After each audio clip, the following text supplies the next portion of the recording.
Evening all. We want to respect your time. We're so grateful. I want to say thank you. Thanks for coming out. It's this is a joy for us to host you tonight.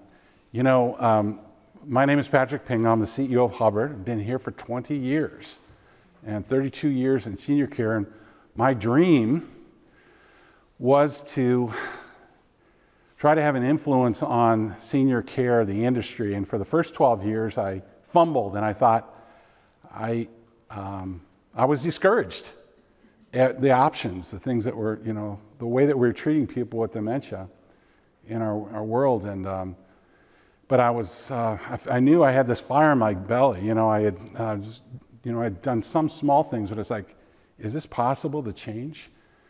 And then I met Debbie Carriveau, who you're going to hear tonight, and many of you are already in relationship with her, you know her. And Deb is a gifted speaker, a gifted educator, but above that, she's an extraordinary human being with the heart of Jesus. And she, if you've engaged her and talked to her, then you know that you got a sister who's sitting there in front of you who knows a lot about dementia, but she's really someone who sees this as a ministry to walk with you, to engage with you in this journey. And this is a caregiver forum. Before COVID, we were on a roll, and so we are really excited to be back offering the Caregiver Forum series again. So it's going to be topic after topic. We're also working on video casts, podcasts, because we have, turns out there's a lot of people that need a lot of help. They need to be in relationship with others who can help. And when you're on your own, you know, many of you already know this, whether you're trying to help a loved one immediately or a friend, but you all have been touched by the disease, by dementia in some way. And so we believe that this is central to who we are and what God's calling us to do. And so this is a really important part of that. And we've had this room full, and we've had a smaller group, and this is somewhere in the middle, and it doesn't matter. We want to engage each of you, and we know that you will be touched by what's spoken and shared tonight. Debbie Carriveau has my introduction, as you can start to make your way up here. Is going to be joined by Christine Carson, who's most recently anchor on WNDU News and has left the station, and which caused us joy to be able to invite her into relationship so that we could tell our story more effectively. So it's going to be, I was asking her, should we call her a moderator? I think we should know that this is a conversation between Deb and Christine, that you're welcome to, into our living room at Hubbard. If you can just be comfortable and know that, you're eavesdropping into a conversation. Now, Deb will probably make some eye contact with you at that point because she's just hospitality in that way. She's raised right. But the point is that, this is going to help us get through a lot of questions and a lot of very helpful information that we know will give you tools and an understanding of how to embrace those in your life and celebrate the holidays with greater effectiveness, both in loving the person in front of you, but for the rest of your family as well. So with that, I'm just going to start with a little prayer while you come on up and take your seats here. If you'll join me, we'll just ask the Lord to bless our time together. Father, we just thank you for the invitation to be in relationship with you and each other. Lord, you give us the gift of each other in our journey. And we thank you for each and every person that you've brought here. We ask that you open our ears to hear your words of hope and encouragement and help. But most of all, Lord Jesus, we ask that you fill our hearts with your presence and your grace as we lean into the holidays with our loved one. And just thank you for our time together in Jesus' name. Amen. Deb, I did an introduction, but you could further talk about Christine because I know you're a big fan right now. Okay, thank you. Feel free during the event to head back and grab another coffee or whatever. You know, it's very casual. Okay, thank you. So good evening to you all. We are so excited to be here with you. And as Patrick said, it's like, okay, what are we going to call Christine? Are we going to say she's an interviewer or a moderator? So from my perspective, I say we just call her new friend. And she's now part of the Hubbard family. So as we're moving forward in our relationship with her and we start our new caregiver vlog series, doing some additional caregiver forums, we're just very excited to have her on board with us. So if you'll just help me welcome Christine tonight. You guys are so sweet. I wish that I knew more about Hubbard Hill, I think, when I was on WNDU, because there are just a plethora of stories. And so I'm just excited to learn with you guys as well. I think that's why they asked me here, is like, oh, she knows nothing. She'll ask all the questions that we're thinking. And so that's my hope, is that I maybe ask some questions that you guys are thinking.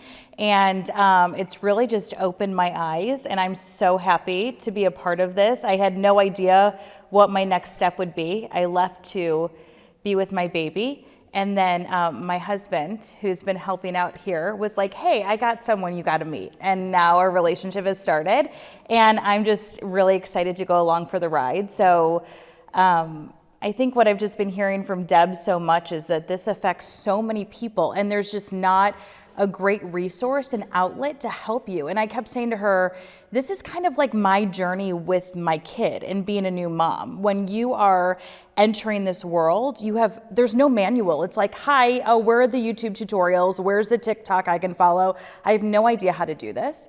And so it just kind of fit to say, let's do this. Let's see how we can help all these families, because I'll take parenting advice as well. So if you guys have that after, that's a whole nother series. But yeah, so we're going to talk about this and the holidays. Yeah. So in case you didn't know, Thanksgiving's next week.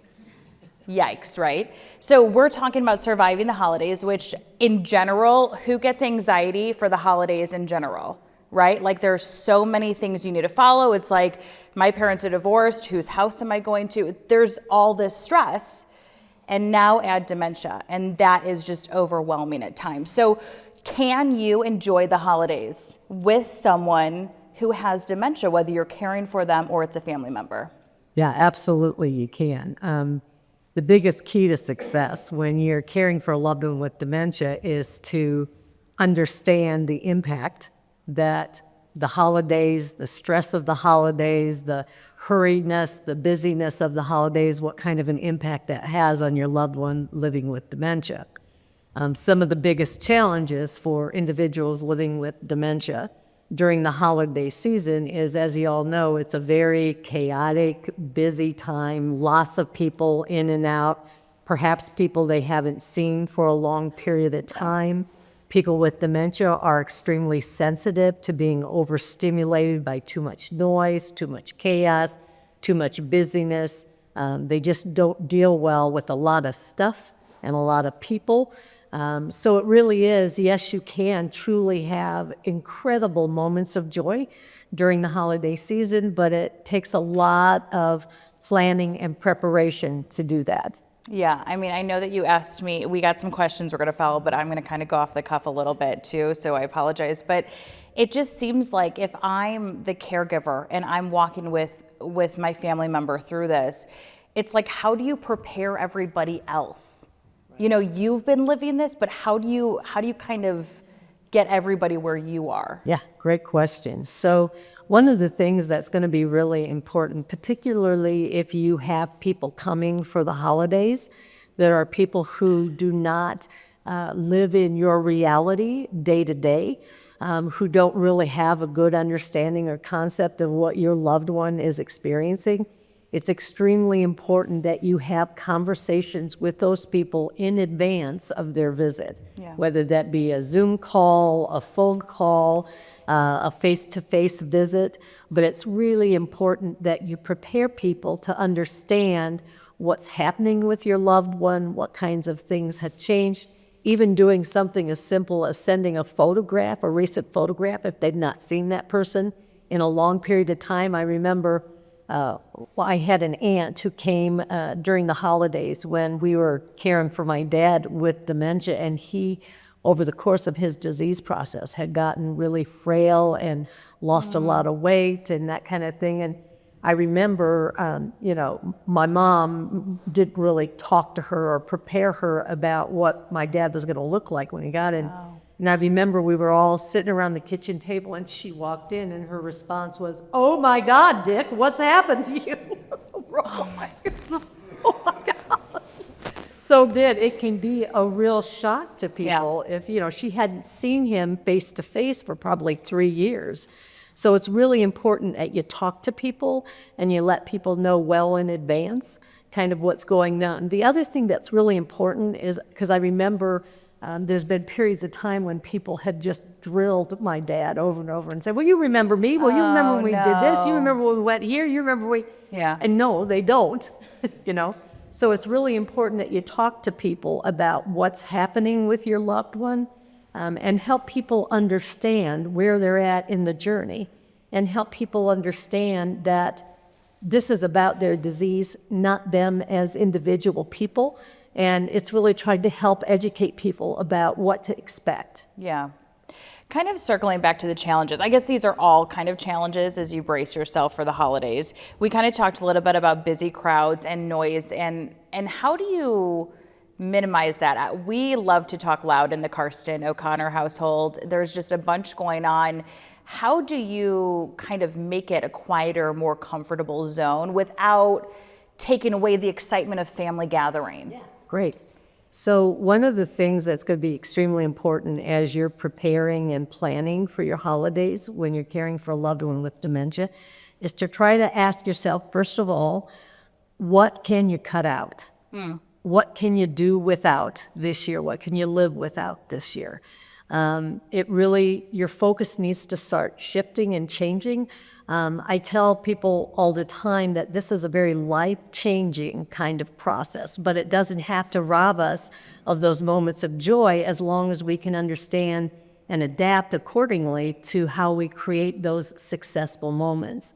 So one of the things I would recommend is start thinking about changing the themes of celebrations that you have.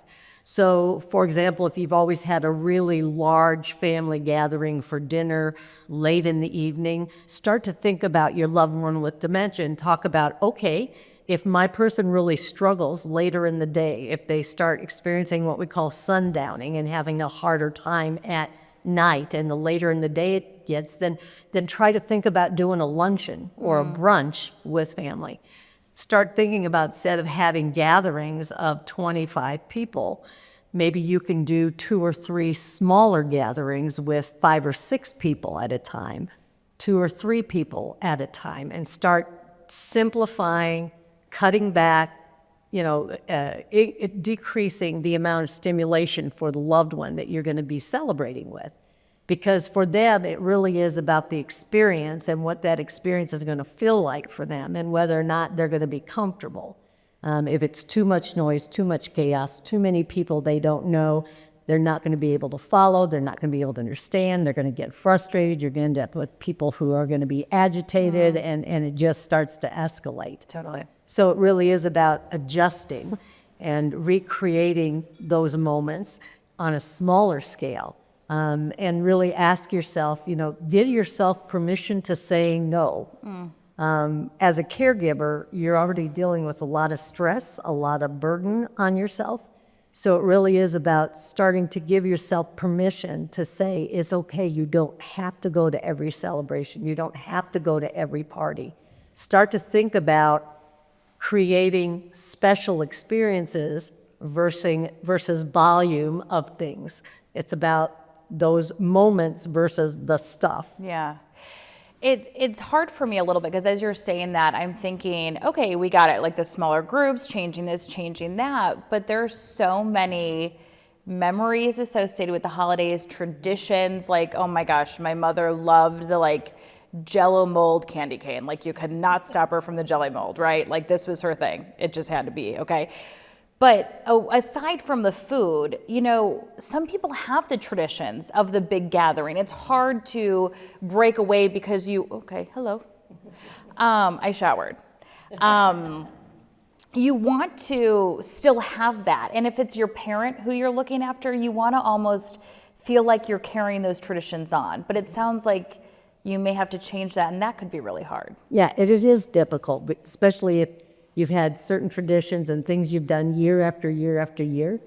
But the thing you have to remember for your loved one living with dementia, the things that are going to hold the most meaning for them are the things from long ago past. Okay. So think about what were the really special experiences they had very early in your marriage, very early in the time that you were growing up as a child, as they were growing up as the child. If you think about the way dementia affects the brain, and it's very much, I tell people all the time when I'm educating or teaching, if you think about the brain like an onion and all these layers that we build up over the years of our life start to be impacted, and the layers start getting stripped away by the dementia. Well, the way that happens is it takes the most recent information first. So for them, those traditions, those things, those celebrations, those things that are going to have really special meaning are going to be those things from long ago past, not the things that happened in the last few years. So it's really trying to prioritize and say, what are the most special things that I can do with my person, with my loved one, that are really going to hold the most meaning. Okay, maybe this was someone who part of their tradition was always baking. I remember that was a big thing in my family with my grandmothers and my mother and my sister. We baked holiday goodies every year. Well, if you have a loved one with dementia, I may no longer be able to follow a recipe, but I can help measure an ingredient. I can help roll the dough out. I can still frost cookies and put sprinkles on them. So it's really about trying to identify, you know, people have a tendency to think of people with dementia as an all or nothing kind of thing. Yeah. If they can't do all of it, then people have a tendency to think they can't do any of it. And so it really is about identifying what is it they can still do, what pieces of the celebration can they still participate in. The worst thing you can do is to not include your loved one in whatever you're doing to celebrate the holidays at whatever level they're capable. You said something kind of interesting in the beginning where you said, set the expectations, maybe send a photo so people really understand where we're at. And it kind of triggered me back to when you were saying, make sure they're not like, you remember me and trying to, right? You said something to me the other day that really sat with me was, they may not remember you, but they remember the feeling of you. Yeah. And talk a little bit about that, because that really changed me. Because when we were talking about this, you know, I had said to her, a family friend is dealing with dementia. And I always get that uncomfortable feeling when I see them to say, do I try to start from the beginning? Do I try to like, hey, I've met you 3 times. Like I didn't know, because I didn't want them to feel uncomfortable either. But when you explained that to me, it just made me feel better about where we're at in that relationship too. So what I was sharing with Christine is people think because people have cognitive loss or have memory loss, that they also lose identity or memory of things that they experience emotionally. And so one of the things I was sharing with Christine is that, you know, kind of the adage I tell people all the time is that people with dementia may not remember what you said. They may not remember who you are. They may not remember what you did, but they will always remember how you made them feel. People with dementia retain what we call emotional memory. So even though they may not remember a half an hour from now, whatever that fun thing was that you did, they're still going to remember how you made them feel, that they felt good, that they had fun, that they laughed.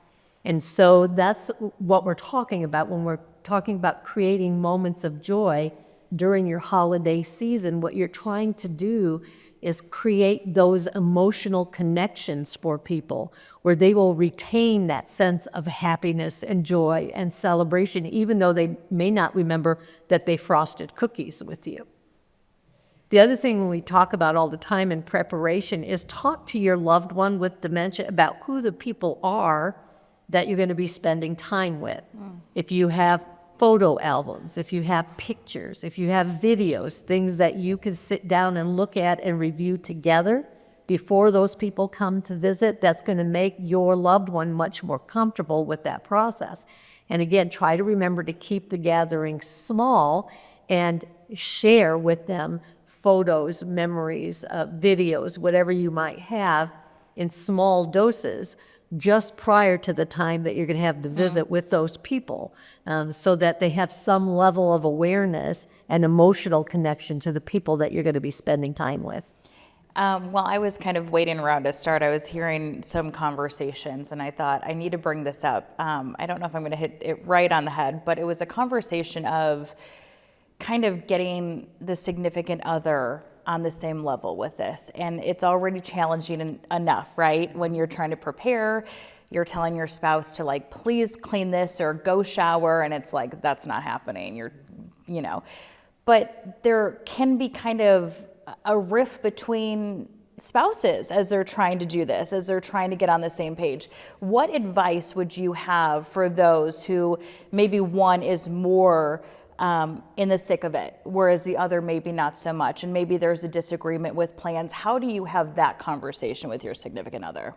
So one of the things that's important is that significant others who are not necessarily directly connected to the caregiving responsibility have a tendency to lose sight of what the reality is that you experience on an hour-to-hour, day-to-day basis. So I would really encourage you, if you're in that kind of a position, to just sit down and have some really heart-to-heart conversations with your spouse about what you're experiencing on a day-to-day basis, hour-to-hour basis, with your loved one, whoever that might be that you're taking care of. I also tell people, holiday seasons are seasons when people are starting to ask about gift lists and wish lists and what would you like for Christmas. I really want to encourage you, if you're a caregiver, to talk about what people could do for you as a gift. Talk about, having 2 hours on a Thursday afternoon for respite so you can go get your nails done, or, go to the grocery store, or go get a massage, or whatever it might be.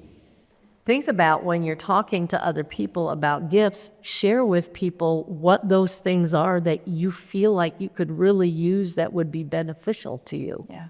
Ways for people to help, ways for people to, sharing with your spouse, I just need 2 hours to myself, 2 hours to just do whatever. Maybe it's just go take a nap. Yeah. But it's, too many of us as caregivers, particularly women, for whatever reason, we feel like we have this obligation to bear this burden alone.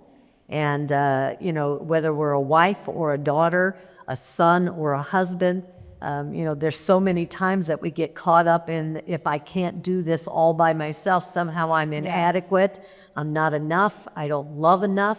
And that is so not true. I tell people all the time, I want you all to understand you're trying to do with 1 or 2 of you what it takes 30 of us around the clock to do. It's just not humanly possible to do that.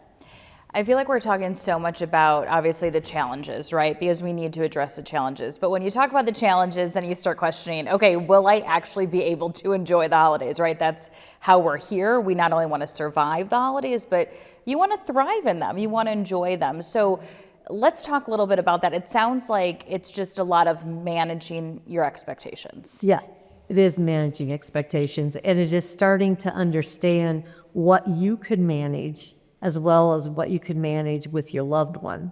And sometimes we get so overwhelmed in trying to take on too much for ourselves, you really start to have to, as I said earlier, kind of pick and choose what you can manage, what can your loved one manage. The other thing I want to say is, as you're going through the holidays as well, it's going to be really, really important as you're planning things out and you're working through how you're celebrating, is to create what we call a safe place for your loved ones, so that if you're having people visit and you're having company during the holidays, create a room, a space that's a safe and quiet place for your loved one to go to. So if you start to recognize that this person is getting overwhelmed, there's too much noise, too many kids, things are starting to really get on that person's nerve, you want to be able to create a space. I remember for my dad, we had his favorite recliner. He had a favorite throw he used to put on his lap. We had a little TV with a recorded football game on it, and his earphones with his favorite spiritual music. And so when things got to be too much, we would take him to that space, set him in his recliner, give him a beer, put his lap robe on, put his earphones on, and he was good. Yeah. And so the rest of us were able to go on and still enjoy our time together without it being, traumatic or upsetting for him. So it really is going to be important. If you know you're going to have a lot of people over, you're going to have a lot of company in your space, find a place where you can put your loved ones so they're away from all of that chaos and noise, and try to give them a safe, comfortable place to retreat to when they need to. See, and hearing that, I think about myself, and I would almost feel like I failed. Like if they have to go to that safe place, I failed, right? I didn't follow what you said. I didn't create this place that they felt okay. Like if they got overwhelmed, I would like internalize that. You know what I mean? Because I would never want them to feel like that. So how do you almost manage if that does happen, or if they get overwhelmed, if you have them take part in making the cookies or trying to bring these memories, if it gets overwhelming, I would take a lot of guilt on. And how do you manage that? So one of the things I would tell you is it's understanding what's happening with the person with dementia, and the fact that the way the brain is being impacted, the way their emotional center of their brain, the frontal lobe of their brain that balances emotion and helps them process information, is all being impacted. So it's like having someone who is just taking in so much stimulation, so much information, they just are overwhelmed. I want you to think about being a mom, and if your toddler started to get grumpy and grouchy and fussy because too much was going on and they got overwhelmed, that doesn't say anything about you being a failure as a mom, just as this doesn't say anything about an individual being a failure as a caregiver. This is about what the disease is doing to your loved one. And they have no ability to control that, and neither do you. Yeah. So the only thing you can do is try to figure out how can you manage whatever's happening in their environment, whatever they're encountering, whatever the level of stimulation is, and trying to create a safe, comfortable place for them in the midst of that. This is about meeting their needs. And in that moment in time, what can you do that's the most beneficial, the most loving, the most therapeutic? Because to not do that is it's gonna harm them in terms of their well-being, and it's gonna harm your whole holiday celebration, because everyone's gonna be upset because your loved one is upset. What I love is, as the last question that we kind of talked about, it's like a survival kind of list, which I love, because I think that is like, I'm a list person, like tell me what I need to know, I will follow it. And so as we kind of make our way to that, and a lot of stuff we've talked about, a lot of that comes with challenges and planning for this survival list, right? But one of the things on it that you said is say no. And I love that, because I feel like I'm starting to try to get used to that as a mom, is say, nope, that's not gonna work for us. And I feel like it takes a lot of strength, especially when it comes to family, right? Like, I don't wanna disappoint my dad with his plans and staying at his place, right? But that doesn't really work for me and my 16-month-old and my husband in one room. And it's having the power to say no. And that plays in this too a lot. It does. And it's about, always considering, when you are saying no, try to also think about, okay, no, this situation in this way is not going to work for us.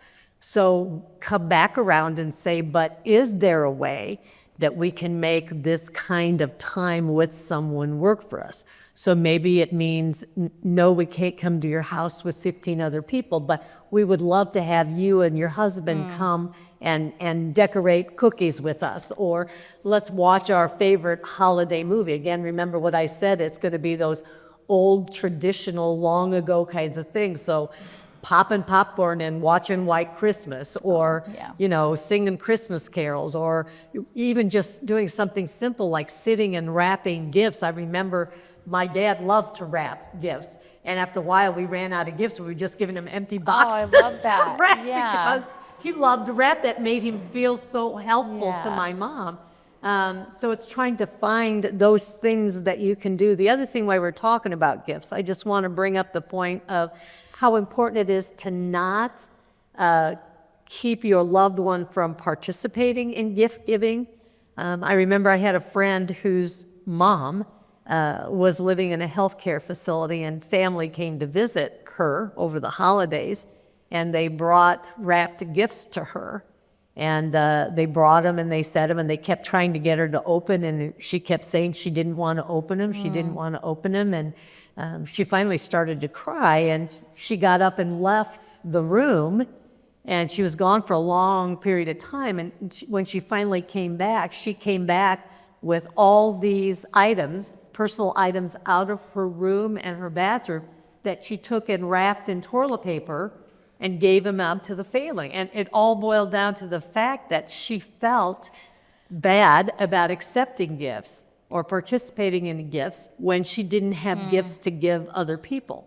So again, just because they have dementia, remember those emotional connections that people have and the memory of gifts. How many of us don't remember the gifts we got from Santa Claus or the things that we got as we were growing up?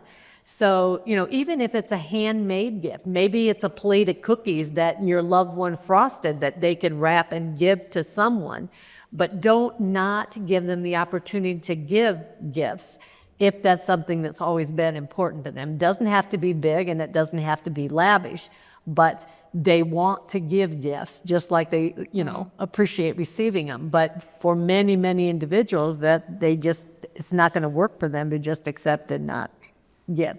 Well, and that goes along with the planning ahead. But I guess I would ask, how do you have that conversation with them? So you maybe have to go out and do the buying, right? So how do you even have that conversation?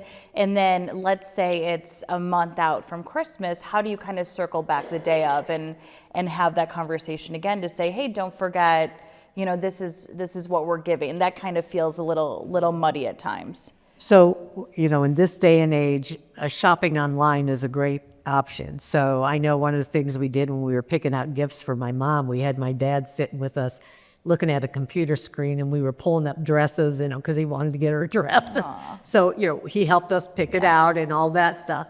And then when it came, we actually let him see it, wrap it, label it, all of that stuff, and put it under the tree. And the other thing we did is we printed photographs of everything we bought. So when we got close to the time that they were going to open it, we were able to say, remember the blue dress that we picked out for Mom? She's going to love it. And he had a visual then also to help with that situation. So again, like getting them involved. Getting That's them just so involved. important. And, again, it's like, remember, people with dementia aren't going to remember long-term necessarily, but what they are going to remember is this moment in time, and each moment they have, recalling that in that moment of time.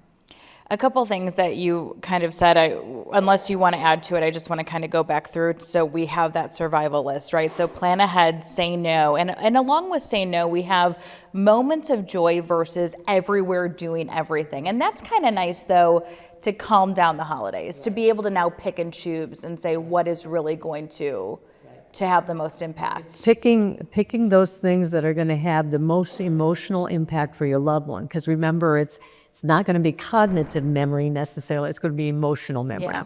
So what are the things that your loved one is going to hold on to the longest? What are the things that are going to reconnect them to things from their past that always had meaning and always had value to them? I love it. Downsize gatherings, obviously be realistic about what you can manage. Prepare everyone, which I love. And again, check your expectations, which we said. You mentioned rethink gift giving. Maintain routine. This could be difficult because the holidays are so out of routine for so many people. What are your thoughts on that?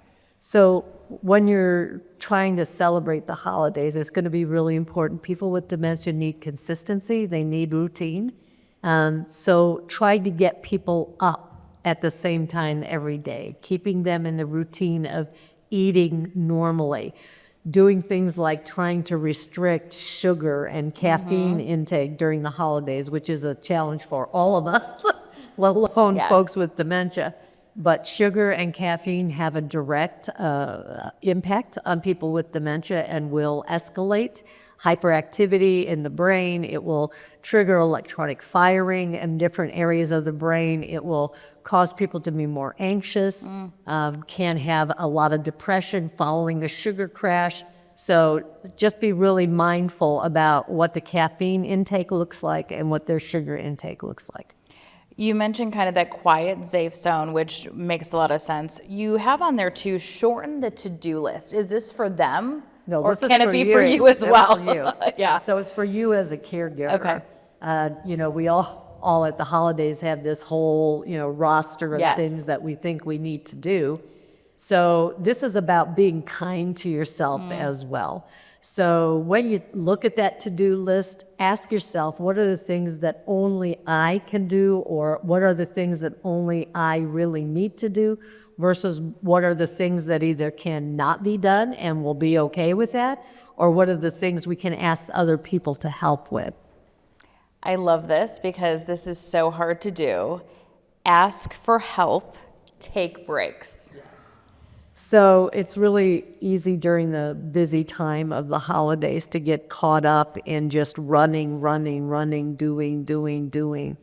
And again, this isn't just about your loved one with dementia. This is also about you. Remember, if you are not doing anything to keep your tank full, you're not going to be able to continue to give to your loved one on whatever level that looks like.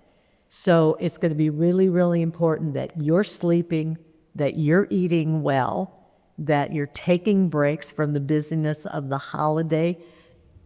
Being a caregiver means you have to learn to consciously be appreciative of just being present, just being in your own skin, in your own spirit, being present, being with that loved one that you're caring for, and that is enough.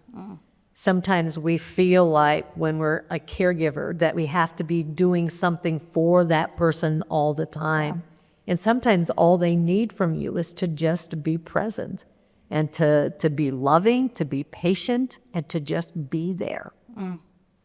So I hear that and I love that, but I'm a type A, especially when it comes to my kid. And I'm like, nope, you're not going to do it right. You're not going to feed them right. Can you just take a backseat? But how do you do that? Like, is there preparation almost leading up to the holidays to get more family involved, or those who are going to be there? What are your thoughts on divvying kind of the workload almost, or will that kind of set the individual off because it's someone new? And then how do I manage of like, maybe they won't do it right, I'll just do it. I'll just do it. But then that's more on you. Right. So one of the things you do is when you get yourself caught up in that they're not going to do it right or it's not going to be good enough, you have to ask yourself, whose issue is that? Is it your issue? Yeah. Or their issue? Okay. It's always my issue. It's always my issue. If it's your issue, it's just one of the things you have to learn to do for yourself as a caregiver is to let go of that.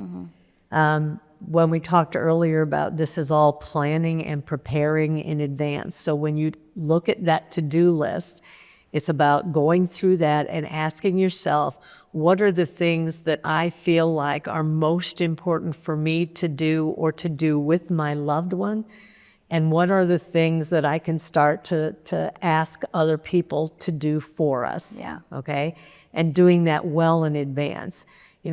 Letting people know ahead of time what they can do to help. Most people want to help, but they have no idea what you need. They have no idea what they can do that will make your burden lighter as a caregiver. What are the things that they can help support you in? And unless you ask, people aren't going to know. So again, it's about sitting down, thinking it through, not having all of these knee-jerk reactions where you're going, oh, I have to do this, I have to do this, I have to go here, I have to say this to this person, I have to go see this person. Sit down and prioritize. Pick and choose. decide what it is that's most important for you and your loved one, that's going to give you the most joy, the most emotional deposit, if you will, in your holiday time, versus what those things are that just don't matter. Yeah. You and I kind of, because talking about this, I feel overwhelmed. Like, even though we're going through the survival, like, it is overwhelming, right? It's like we need a lot of planning, right? Especially, I'm thinking of those who maybe this is their first time, their first holiday doing this. Like, we got the list and I love it, but I'm realizing as I'm hearing you talk, I think that like overwhelming feeling is fear. And we talked a lot about fear. So I do want to circle on this a little bit. And what I love that you said is people get so scared with this. When they hear their loved one has dementia, it's just this overwhelming feeling of fear that things can't be normal, that things are different, that these lives and celebrations are gone. But you just kept reiterating to me is get rid of the fear. Right. These are your loved ones. It's not a do all or fail. Like, as you mentioned, I just keep sitting with no matter what you do, they're going to feel that happiness. They're going to feel that love. And when they feel that, you can't mess up. That's right. And that's what it's all about. And, there's a song that I love. It's called Fear is a Liar. And that's one thing I want you all to remember is that, fear is from the enemy. Fear is about us feeling like we're failing, like we're not enough, like we can't do it. And that's such a lie. This really is about knowing and understanding that what matters to your loved one is you, your presence, the fact that you love them, the fact that you care for them, that you're going to embrace them right now, this moment in time where they're at, and you're enough. Yeah. You are enough. And like I said, just identify for yourself what are those things that are most important, and you can do that. You don't have to be afraid. And again, remembering that this is about your loved one's illness, not about who they are as people, not about you as a person. This isn't a pass or fail. And it really is about just getting through it with love and support. Yeah. By the way, what was going through my mind too is you guys are all already here. And like, how amazing is that you're taking time out of your day to learn even more. And so when I do think about that preparation and these holidays and that meaningful and making sure you're doing what you can for your loved one, it's like you're already doing it, which is really beautiful. So we can all just give each other a little grace, right? Yes, absolutely. And one of the other things that we didn't really talk about, but I want to add to the kind of planning and to do as we're looking at celebrating the holidays, one of the most impactful things you can do with anyone with dementia is to engage them and connect them to music. Music is kind of this universal language. It is something that's so therapeutic for people with dementia. I have been sitting at the bedside of dementia individuals who are actively dying, who have not been able to verbalize or speak a word for months and months and months, that I can sit and sing a spiritual song with them, a Christmas carol, whatever it might be. And although they have never spoke, they will still be able to sing every lyric, that part of the brain that's connected to rhythm and music and connection to that. And the emotion that's connected to music is just one of those things that stays in place until the very end of life for people with dementia. So again, it's a really easy, very impactful way to engage with people during your celebrations is through music and all of that process. Okay. So as we wrap up tonight, I hope this has been helpful for you. One of the things I want to let you know is all the things that we've talked about and more, you're going to get in a bullet point handout as you leave tonight. We've got a little gift bag of goodies for you, and we've got a handout with these helpful hints. Because I know sometimes it's a lot to hear all this in one setting and then leave and go, now what did Debbie say? Yeah. What did Christine say about that? So we're going to give it to you in writing, so you can take it home, stick it up on your refrigerator, and have it to be reminded. And the other thing we really wanted to send you out of here with is just some really good, positive, emotional memory tonight. So we're going to invite Patrick Pingle, our CEO, back up tonight, and he's going to share some music and story with you as we're wrapping out the evening. Thank you. So we're going to close with a song and invite you to sing it. It's, as Deb pointed out, in our journey, we've experienced this, and music is an integral part of the Living Wisdom Center for Dementia Care, our program. And I personally am just being touched by this. And then my mother, I'm on a journey with my mother. And the other day, my sister had her visiting with another family member, and she was in the next room, and Mom was not with her at the time. And then my mother had not played piano.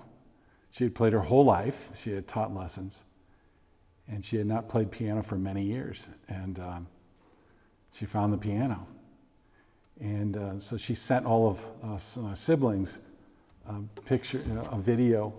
She snuck up behind her, and boy, this journey is emotional, isn't it? I didn't anticipate getting emotional about this, but it's so she gave us all a love of music. It's a gift that she's given us, and it's so central to all our holiday celebrations. We're either playing it, singing it. We are musical. We have all kinds of instruments all over the place, and my own kids have been impacted deeply by that. And so that was like the best Christmas card, that video card that I could get, all of us, and send it out to all of my kids. And you can imagine all the emojis, right? You're getting used to all those. But it was, when she asked her, "What are you playing?" She said, "Well, this is the second song I ever learned." And it just reminded me of the peeling of the onions, right? Couldn't play music, but without music, could sit down, and it was a pretty complicated piece. It was beautiful. It's a beautiful little, I should know the name of it, but the second song she learned when she was 6 years old, and played it perfectly from memory, and elaborated on it because she was an incredible musician. And so, we've experienced that, and you all, you may have. That there might be something that is just a reminder to you to bring that back, because so much of that history, right, is anchored in songs that are meaningful from the past. Now, it may mean a little bit of work, but the amazing gift of technology is that everyone can get to every song ever written by every artist, and that is, after that moment, we created song lists for both of my parents, that were very meaningful milestone moments from their earliest youth, and it was one of the most impactful gifts we've given. So I just invite you to hear, to listen, to sing, to join. We're just going to sing Silent Night, and just receive this as a gift, and thank you for coming tonight. And after the song, we'll say. Close us with a brief prayer and a blessing for your way. Okay?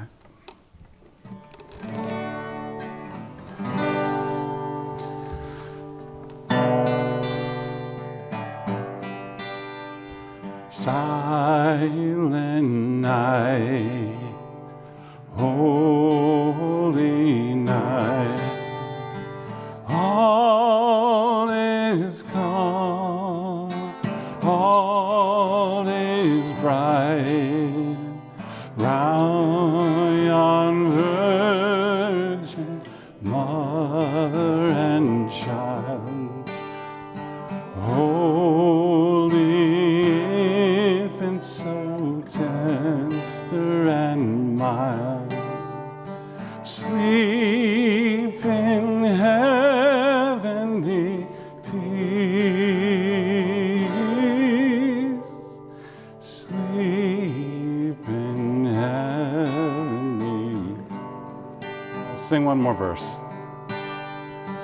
silent night, holy night, Son of God, love's pure light, rain beams from thy holy face, with the dawn of redeeming.